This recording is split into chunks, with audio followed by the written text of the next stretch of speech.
రెండో రాజుల గ్రంథము 4వ అధ్యాయం 8వ వాక్యం. ఒక దినమందు ఎలీషా సునేము పట్టణమునకు పోగా అచ్చట గనురాలైన ఒక స్త్రీ భోజనముకు రమ్మని అతని బలవంతం చేశాను కనుక అతడు ఆ మార్గమున వచ్చినప్పుడల్లా ఆమె ఇంట భోజనము చేయించు వచ్చాను. కాగా ఆమె తన పెనిమిటిని చూసి మన యొద్దకు వచ్చుచు పోవచ్చు ఉన్నవాడు భక్తిగల దైవజనుడని నేను ఎరుగుదును. కావున మనం అతనికి గోడ మీద ఒక చిన్న గది కట్టించి అందులో అతని కొరకు మంచము, బల్ల, పీట, దీపస్తంభము ఉంచుదుము. అతడు మన యొద్దకు వచ్చినప్పుడల్లా అందులో బస చేసి వచ్చునని చెప్పాను. ఆ తర్వాత అతడు అక్కడికి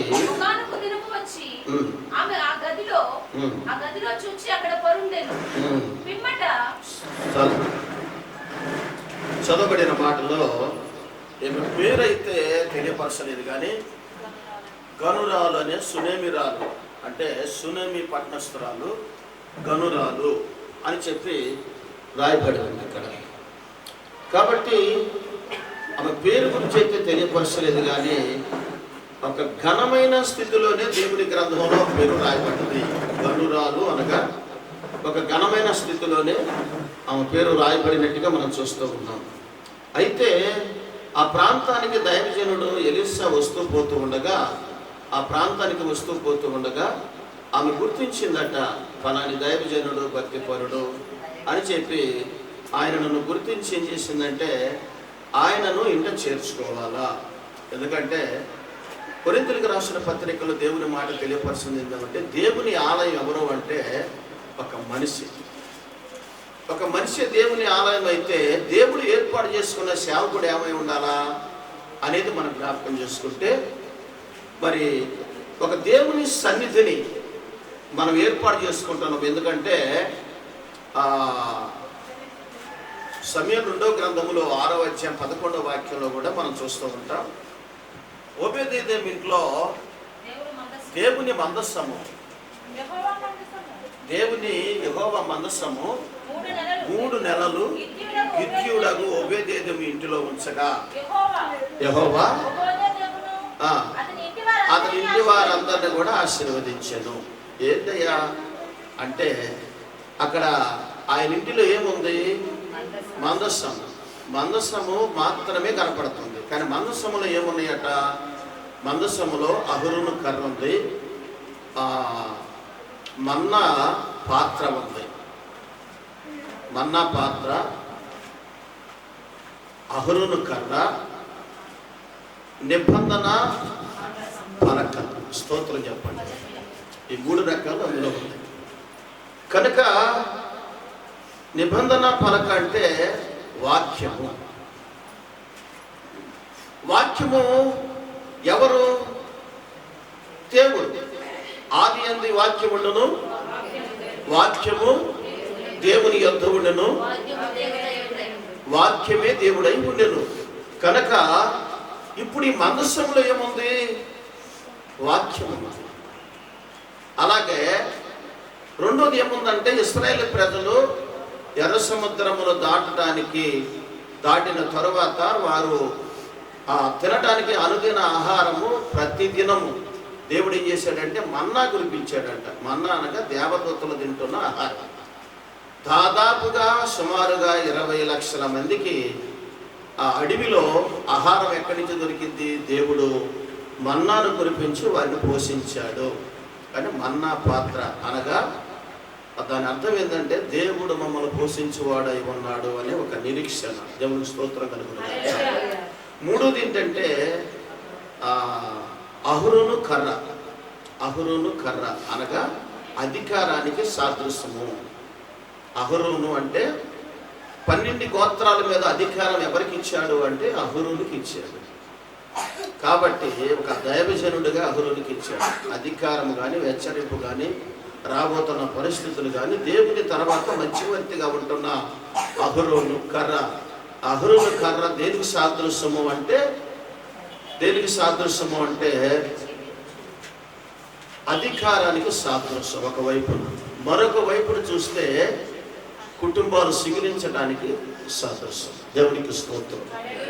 అందుకేనేమో ఒబేదేదేమో 3 నెలల్లో ఆశీర్వదించబడటానికి కారణం ఏమిటయ్యా అంటే ఆ మందసములో ఏముంది?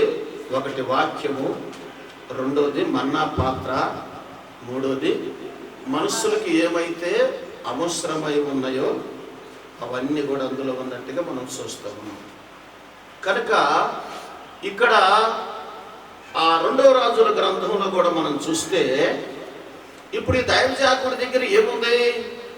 ఆమె ఏమి కట్టియాలనుకుంది అక్కడ చెప్పండి? గోడ మీద ఒక గది కట్టించి, జాగ్రత్త గమనించాలా, గోడ మీద ఒక గది కట్టించి అందులో బల్ల. మంచము దేనికి అంటే విశ్రాంతికి, బల్ల దేనికి అంటే బల్లారాధన సాదృశ్యంగా ఉంది. పీట, అలాగే దీపం వాక్యానికి సాదృశ్యముగా. కనుక ఇవన్నీ కూడా ఆమె కట్టించి తన భర్తతో చెప్తూ ఉంది, మన యొద్దకు వస్తూ పోచున్నవాడు భక్తి కలిగిన దైవజనుడు అని చెప్పి తెలియపరుస్తూ ఉంది. సరే, ఆమె చేర్చుకున్నారు, ఆ ఇంట్లో సేవకుని చేర్చుకున్నారు. అంటే ఒక సన్నిధి, దేవుని సన్నిధిని చేర్చుకున్నారు. ఎందుకంటే ఆయన వాక్యం చోత ఆ ఇంట్లోకి వచ్చి ఉన్నాడు కనుక ఆయనను చేర్చుకున్నారు. చేర్చుకున్న తర్వాత ఆ 13వ వాక్యంలో మనం చూసినట్టయితే, అతడు నీవు ఇంత శ్రద్ధ భక్తులు మా యందు కనపరిచితివి, నీకు నేనేమి చేయవలెనని రాజుతోనైనను సైన్యాధిపతితోనైనను నిన్ను గూర్చి కోరుచున్నావా అని ఆజ్ఞ ఇవ్వగా వాడు ఆ ప్రకారము ఆమెతో నేను నా స్వజనులలో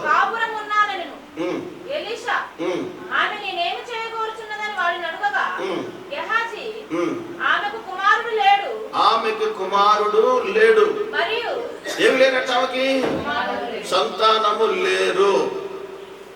దేవుని సన్నిధి ఆ ఇంటికి వచ్చిన తర్వాత ఆ ఇంటిలో ఏమి లేమి కలిగి ఉన్నదో వెతుకుతా ఉన్నది దేవుని ఆత్మ. దేవుని స్తోత్రం చెప్పండి. ఒక మనిషి హృదయములో నింపబడిన దాన్ని మాత్రమే మాట్లాడగలుగుతాడు. హృదయములో నింపబడకుండా ఏ ఒక్కరు కూడా మాట్లాడలేరు. ముందు హృదయములో నింపబడాలి. అంటే ఆత్మశాత నింపబడ్డాడు ఎలీషా. ఆత్మశాత నింపబడి ఈ సునేమిరాలు, ఈ గనురాలైన స్త్రీ నన్ను చేర్చుకొని ఉన్నది కనుక, ఈ దేవుని సన్నిధి చేర్చుకున్నది కనుక ఈమెకి అవసరం ఏముందో తీర్చాలి. స్తోత్రం చెప్పండి. అవసరం ఏముందో తీర్చాలి అని చెప్పి ఒక దేవుని ఆత్మ ప్రేరేపణ చేత దైవజనుడైన ఎలీషా తన పనివాడితో మాట్లాడి తనకి ఏమి కుదుగా ఉందంటే ఆ అంటుంది, అయ్యా నాకు పిల్లలు లేరు అని చెప్పి అంటూ ఉంది.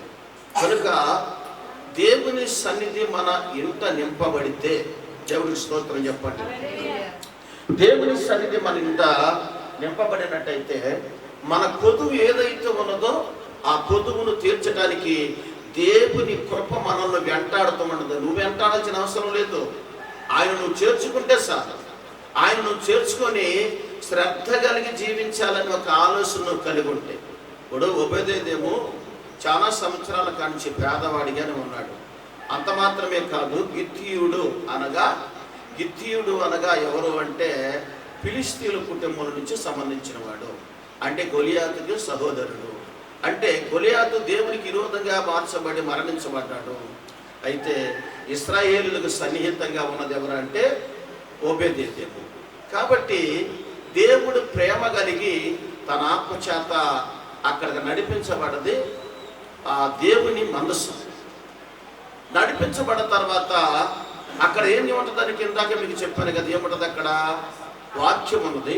రెండోది భోజన పాత్ర ఉందనుకోండి. మన్నా పాత్రకు బదులుగా భోజన పాత్ర.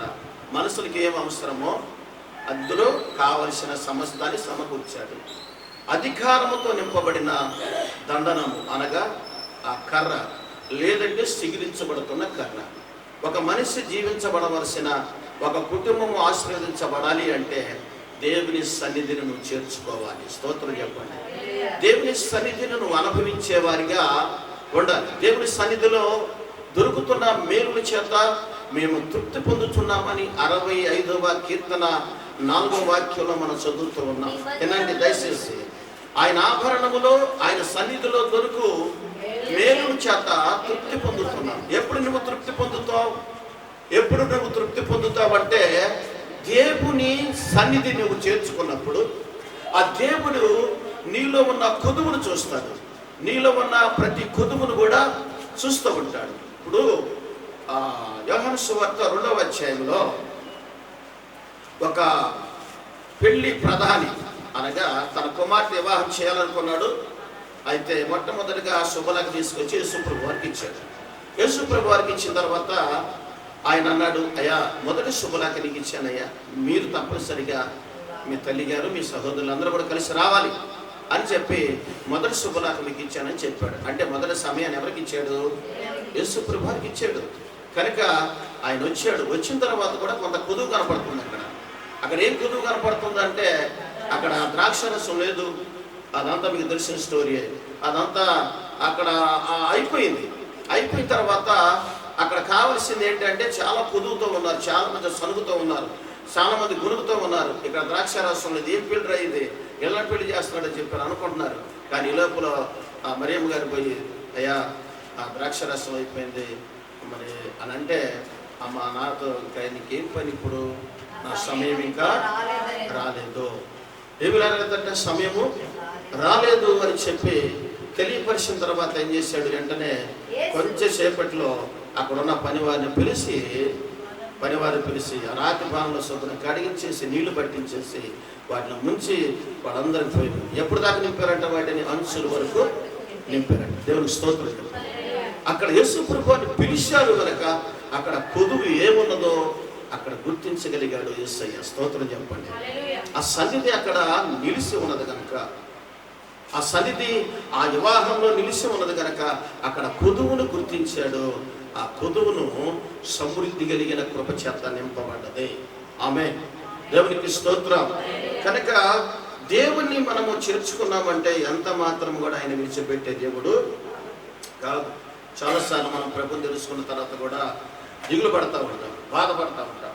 అనేక సార్లు అనుకున్న జరగలేదనో, లేకపోతే ఏదో ఒక బలహీనత పోలేదనో, లేకపోతే ఏదో సమస్యలలో ఉన్నామని చెప్పి అనుకుంటూ ఉంటాం. కానీ ఆ సమస్యలు తీర్చడానికి కూడా ఒక సమయం ఉంది. ఆ సంగతి మనము పూర్తిగా విశ్వాసం ఉంచినట్టయితే మనకు అర్థమైపోతుంది. కానీ కొన్నిసార్లు మనం అనుకుంటాం, మమ్మల్ని వదిలిపెట్టేశాడు దేవుడు, మమ్మల్ని విడిచిపెట్టేశాడు దేవుడు, ఇక మేము మా పరిస్థితికి ఇస్తే మా దేవుడు వదిలిపెట్టేశాడు, మమ్మల్ని పట్టించుకోవట్లేదు అని చెప్పి మనం అనుకుంటుంటాం. కానీ దేవుడు ఎంత మాత్రం మనల్ని విడిచిపెట్టే దేవుడు కాదు. యెషయా గ్రంథం 59వ అధ్యాయంలో ఆయన తెలియపరుస్తున్నాడు, 49వ అధ్యాయంలో ఆయన తెలియపరుస్తున్నాడు. ఏమంటున్నాడు అక్కడ? రక్షింప నేరకూడనట్లు యెహోవా హస్తము కురుస కాలేదు, విననేరకూడనట్లు ఆయన చెవుల మందము కాలేదు. ఎందుకంటే మన దోషములను బట్టి ఆయన ఒక్కొక్కసారి ఆయన మనకు దూరముగా ఉంటున్నాడు. కనుక మనం దేవుని సన్నిధిని అనుభవించేవారిగా ఉంటే, ప్రతి దోషాన్ని ఒప్పుకునేవారిగా ఉంటే, ప్రతి పాపాన్ని ఒప్పుకునేవారిగా ఉంటే ఆయన సన్నిధి మనకు సమీపముగా ఉంటుంది. స్తోత్రం చెప్పండి. త్వరగా చెప్తాను చూడండి. పరిశుద్ధ గ్రంథములో మొదటి ఆ అవసరత ఏంటంట? ఆ అవసరత ఏంటి? దేవుని సన్నిధి తన ఇంటికి తెచ్చుకుంది. అయితే దేవుడు ఊరుకున్నాడా అంటే ఊరుకోలేదండి.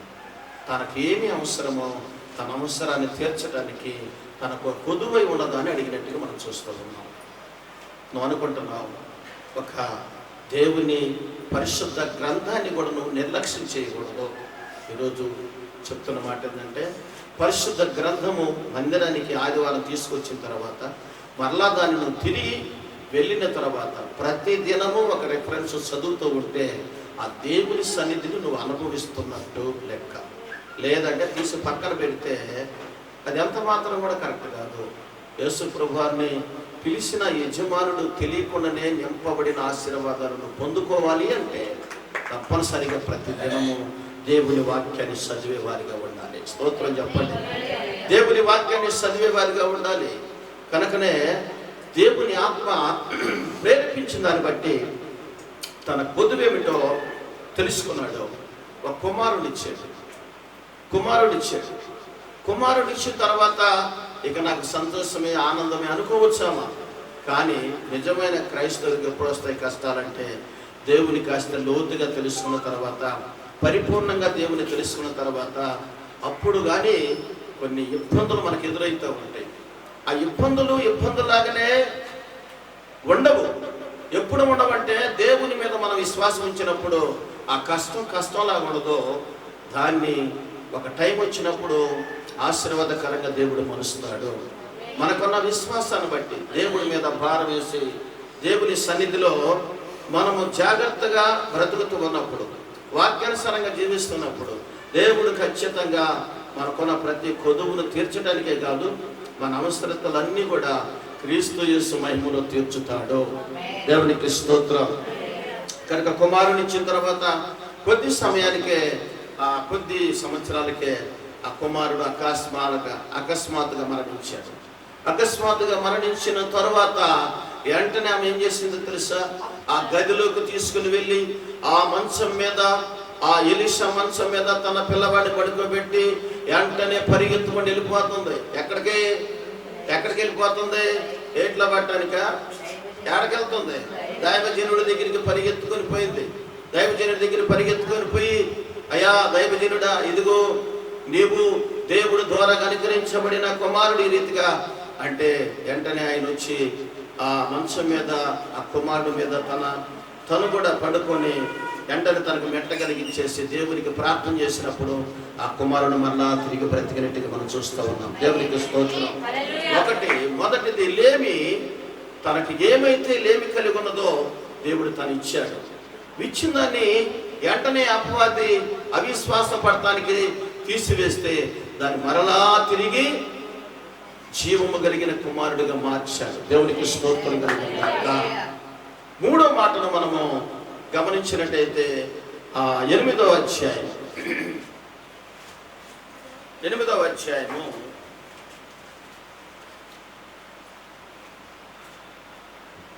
మొదటి 2వ రాజుల గ్రంథం 8వ అధ్యాయం చదవండి ఒకసారి. ఒకనాడు ఎలీషా తాను బ్రతికించిన బిడ్డను తల్లి అయినా ఆమెను పిలిపించి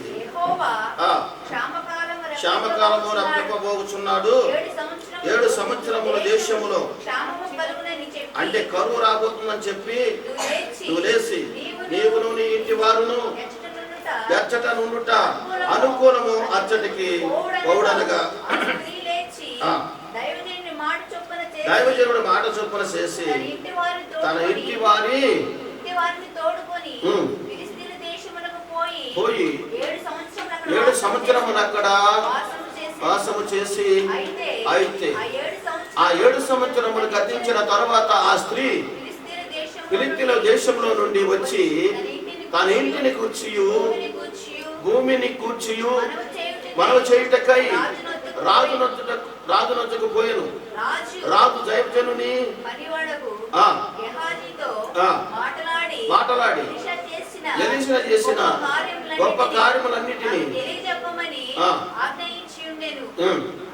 అతడు ఒక ప్రాణం తిరిగి రప్పించిన సంగతి వాడు రాజునకు తెలియజెప్పుచుండగా ఎలీషా బ్రతికించిన బిడ్డ తల్లి తన ఇంటిని గూర్చియు భూమిని గూర్చియు రాజుతో మనవి చేయవచ్చును.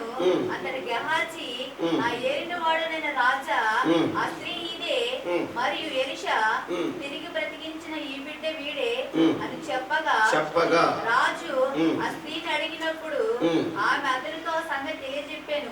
కాబట్టి రాజు ఆమె పక్షముగా ఒక అధిపతిని నియమించి ఆమె సొత్తు యావత్తు ఆమె దేశం వచ్చినప్పటి నుండి నేటి వరకు 7 సంవత్సరాలు పండించిన ప్రతి పంట రాజుగారు సముఖముందును దాసి ఉంచి ఆ తల్లికి మరలా అప్పగించి ఉన్నాడంట. తప్పన కూడా దేవుని నామమున దేవునికి స్తోత్రం. ఒకటి దేవుని సన్నిధి సన్నిధి మన ఇంటిలో ఉంటే మన పొదువెందో దేవుని ఆత్మ ఎప్పుడు కూడా ఆయన సంచరిస్తూ ఉన్న తన కనులట సంచరిస్తున్న 2వ దినవృత్తాంతముల గ్రంథం 16వ అధ్యాయంలో ప్రియులారా మనం చూస్తూ ఉంటాం ఆ మాటలు.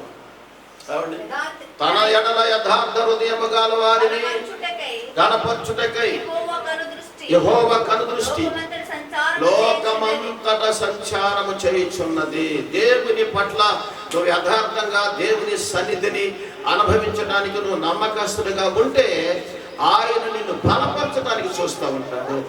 నేను ఎప్పుడు కూడా బలపరచాలనుకుంటాను. ఆయన ఎప్పుడు కూడా నిన్ను గణపరచాలని, నిన్ను బలపరచాలని, నిన్ను గణపరచాలని దేవుని ఆత్మ ఎప్పుడు కూడా ప్రేరేపిస్తూ ఉంటుంది. దానితో గమనించాలి ప్రియమైన దేవుని బిడ్డలారా.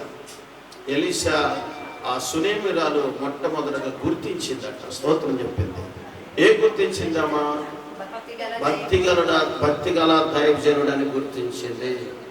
కానీ చాలాసార్లు మనము గమనిస్తూ ఉంటాం, గుర్తించలేని పరిస్థితులు మనం ఎప్పుడు కూడా గమనించకూడదు. కాబట్టి గుర్తు కలిగిన ఒక దైవజనుడి చూడండి, మరి యెహోషువ గ్రంథములో మనము చూసినట్టయితే ఒక ఎబిషారండి ఆమె పేరేంటి? ఆమె ఒక దైవజనుని చేర్చుకున్నందుకు ఏం జరిగింది? ఆ ఇంటి వారందరూ, తన అన్నదమ్ములు, తల్లిదండ్రి, బంధుమిత్రులు వాళ్ళందరూ రక్షించబడ్డారు. ఉగ్రత దినమందున ఆ కాపుదల్లో రక్షించబడినట్టుగా, దేవుని కాపుదల్లో ఉన్నట్టుగా మనం చూస్తూ ఉన్నాం. కారణం ఏంటంటే ఆమె చెడిపోయిందే కావచ్చు, పాడైపోయిందే కావచ్చు, కానీ మరలా ఒక దైవ సేవకుని తన ఇంట చేర్చుకున్న తర్వాత లోక సంబంధమైన అలవాటు తన జీవితంలోకి రానివ్వలేదు. స్తోత్రం చెప్పండి. ఎప్పుడైతే ఆ దైవ సేవకులు ఇద్దరిని దాసి ఉన్నారో, దాసిన తర్వాత తన దేవుడి గురించి తెలియపరిచిన తర్వాత ఆమె మరలా వెనకకు తిరిగి లోకం వైపు కానీ పాపం వైపు కానీ చూడలేదట. అందుకనే ఆ సమయం వచ్చినప్పుడు యెహోషువ జ్ఞాపకం చేసుకొని, ఎవరైతే సేవకులు ఆ రోజు ఏగు చూడటానికి పోయి దాసపడ్డారో ఆ ఇరుగురిని పంపించేసి, ఇదిగో ఆమెను, ఆమె ఇంటి వారిని బయటికి తీసుకురండి అని చెప్పి తెలియపరిచినట్టు మనం చూస్తూ ఉన్నాం. దేవునికి స్తోత్రం. కనుక దేవుని సన్నిధి ఎక్కడ నమ్మకముగా ఉంటుందో అక్కడ ఏ మేలు కొదువు లేకుండా సమృద్ధి కలిగిన కృపచేత నింపుతాడు. చూడండి, ఈ సునేమిరాలు గనురాలైన స్త్రీకి మొదటి మేలు, ఎన్నో సంవత్సరముల నుండి ముయ్యబడిన గర్భఫలమును దేవుడు తెరవబడినట్టుగా మనం చూస్తూ ఉన్నాం. స్తోత్రం చెప్పండి. రెండవది, అపవాది ఆ ఇచ్చిన గర్భఫలాన్ని దొంగిలించి ఏదో అవమానం తీసుకురావాలని చూస్తే మరలా అంతకు రెండింతగా ఘనత వచ్చినట్టుగా కుమారుడు మరణించిన వాడు బ్రతుకున్నట్లుగా దేవుడు సహాయం చేశాడు. దేవునికి స్తోత్రం. మూడవది, ఆమె కొరువు దినవాళ్ళలో అక్కడ ఉండటానికి అవకాశం లేకుండా రాబోతున్న పరిస్థితులను ముందుగానే దైవ సేవకుడు తెలుసుకొని ఆమె ఏం చేశాడు? మీరు ఏ ప్రాంతానికి వెళ్తారో మీకు ఇష్టం వచ్చిన ప్రాంతానికి వెళ్ళమని చెప్పాడు. ఆ ప్రాంతానికి వెళ్ళి, వాళ్ళు ఫిలిష్తీయుల ప్రాంతానికి వెళ్ళి కొంత 7 సంవత్సరాల నుండి తిరిగి వచ్చిన తర్వాత రాజుకి సాక్ష్యము చెప్పినప్పుడు దైవజనుడి గురించి, ఆ సాక్ష్యముల తర్వాత తన పండిన ప్రతి పంటను కూడా ఆమె తనకిచ్చిన ఆ సునేమిరాలు, ఆ గనురాలు కింద ఆ పంట అంతా కూడా 7 సంవత్సరాల పంట సమకూర్చి ఒక్కసారిగా తన ఇంటికి పంపించినట్టుగా మనం చూస్తూ ఉన్నాం. దేవునికి స్తోత్రం. ఏముంది సునేమిరాలు ఇంట్లో చెప్పండి. ఇప్పుడు ఏముంది? గనురాలు ఇంట్లో ఏముంది అంటే దీపపు స్తంభం ఉంది. ఏముంది చెప్పండి? దీపపు స్తంభం ఉంది, బల్ల ఉంది, పీట ఉన్నది. అక్కడ ఒక గది, అంటే ప్రార్థన గది. దేవుని స్తోత్రం చెప్పండి. సమయం దొరికితే టీవీ దగ్గర కూర్చుంటున్నావు కానీ ఈరోజు దేవుడు నాకు ఏం చేశాడు అని అంటున్నావు, కానీ నిజముగా దేవుని సన్నిధిని నువ్వు నిలపగలుగుతున్నావా? దేవుని సన్నిధిని నీ ఇంటిలో చేర్చుకోగలుగుతున్నావా? దేవుని సన్నిధిని ఇంట్లోకి చేర్చబడితే అక్కడ ఏముంటుందంటే వాక్యం ఉంటుంది. వాక్యం ఏం చేసింది? నీ పాదములకు దీపమై నడిపించింది. ఏమండి? నీ పాదములలో నెమ్మది కలగ చేసింది. కనుక ఆ వాక్యము, నీ దేవుని వాక్యముని ఇంట్లో ఉన్నది కనుక అక్కడ ఏం జరుగుతూ ఉన్నదంటే ప్రతి బాధ కూడా నివారణ కలుగుతూ ఉంటుంది. ఏదో ఒక అపాయం రావచ్చు, ఏదో ఒక కష్టం రావచ్చు, ఏదో ఒక బలహీనత రావచ్చు. కానీ ఆ బలహీనత, ఆ బాధ, ఆ ఇబ్బందులు, ఆ కష్టాలు అవన్నీ కూడా మన తల మీదకి మబ్బు వచ్చినట్టుగా వస్తాయి. కానీ అలాగే మబ్బు విడిపోయినట్టుగా విడిపోయినట్టుగా దేవుడు మనకు తోడే ఉండి సహాయం చేస్తాడు. దేవునికి స్తోత్రం. అయిపోయింది మా పరిస్థితి అని చెప్పి అనుకునే పరిస్థితులు కూడా కొన్నిసార్లు ఎదురవుతూ ఉంటాయి.